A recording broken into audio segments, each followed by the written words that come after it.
భారత చైతన్య యువజన పార్టీ అధ్యక్షులు బోడే రామచంద్ర యాదవ్ ఆమరణ నిరాహార దీక్ష కొనసాగుతోంది.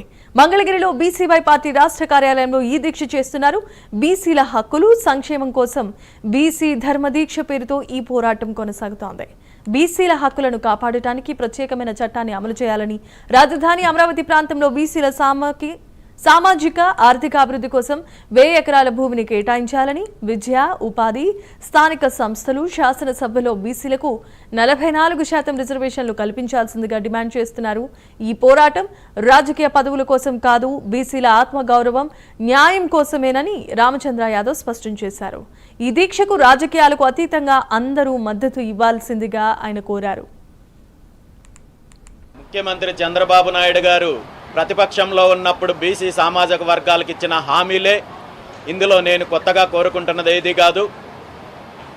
అందులో బీసీ రక్షణ చట్టం కావచ్చు, అదేవిధంగా బీసీల యొక్క కులగణనతో పాటు విద్యా, ఉద్యోగ, స్థానిక సంస్థల ఎన్నికల్లో 44% రిజర్వేషన్ ఈనాటి హామీ కాదు. తెలుగుదేశం పార్టీ ఆవిర్భావం నుండి హామీ ఇచ్చి బీసీలను వెన్నుపోటు పరుస్తున్నారు. అదేవిధంగా బీసీలకు కార్పొరేషన్లు ఏర్పాటు చేయడము, అధికారంలో ఉన్న పార్టీ నాయకులకు పదవులు ఇవ్వడం తప్ప ఈ కార్పొరేషన్లకు ఎటువంటి నిధులు ఇవ్వకుండా వంచే ప్రయత్నం చేస్తున్నారు. అది గతంలో అధికారంలో ఉన్న వైఎస్ఆర్ కాంగ్రెస్ పార్టీ అలాగే చేశారు.